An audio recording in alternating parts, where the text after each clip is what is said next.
किसी गांव में रहीम नामी किसान रहता था। वो बहुत नेक दिल और ईमानदार था।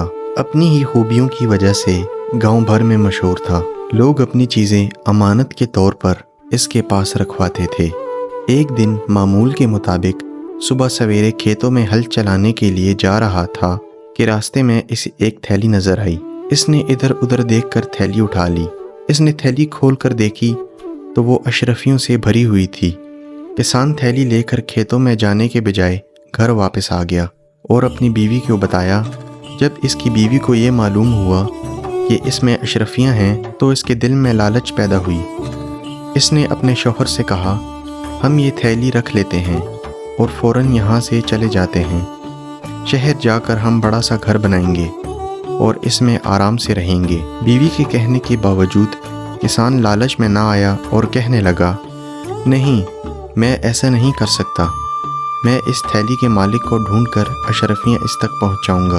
ये थैली तुम्हें रास्ते में मिली है, तुमने कोई चोरी तो नहीं की। इसकी बीवी इसे थैली रखने के लिए जवाज़ पेश कर रही थी, मगर किसान ने बीवी की बात ना सुनी और थैली लेकर बाहर की तरफ चल पड़ा। रास्ते में इसे गांव का चौधरी मिला और वो किसान के पास आया और पूछने लगा, तुम इस वक्त खेतों में काम करने के बजाय यहाँ नज़र आ रहे हो, खैरियत तो है?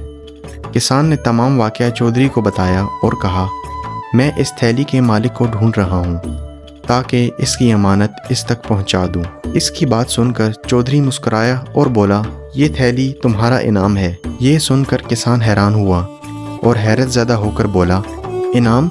मगर क्यों? चौधरी ने जवाब दिया, मैंने गांव भर में तुम्हारी ईमानदारी के चर्चे सुने थे, इसलिए मैंने ये थैली तुम्हारे रास्ते में रख दी थी, क्योंकि सुबह सवेरे इतनी जल्दी तुम्हारे यहाँ से कोई नहीं गुजरता। किसान ने पूछा, मगर क्यों? चौधरी ने जवाब दिया, तुम्हारी ईमानदारी को आजमाने के लिए ये थैली तुम्हारा इनाम है। किसान के लाख मना करने के बावजूद चौधरी ने वही थैली इससे ना ली। किसान खुशी खुशी घर आया। इसने अशरफियों की थैली अपनी बीवी को दी और कहा, अगर मैं तुम्हारे कहने पर लालच करता तो हरगिज़ इनाम में ये थैली ना मिलती। फिर इसने चौधरी से होने वाली गुफ्तगू अपनी बीवी को बता दी। किसान ने कुछ अशरफियाँ गरीबों को दी और बीवी को लेकर शहर चला गया। वहाँ इसने एक घर ख़रीदा और कारोबार करके खुशी से ज़िंदगी गुजारने लगी।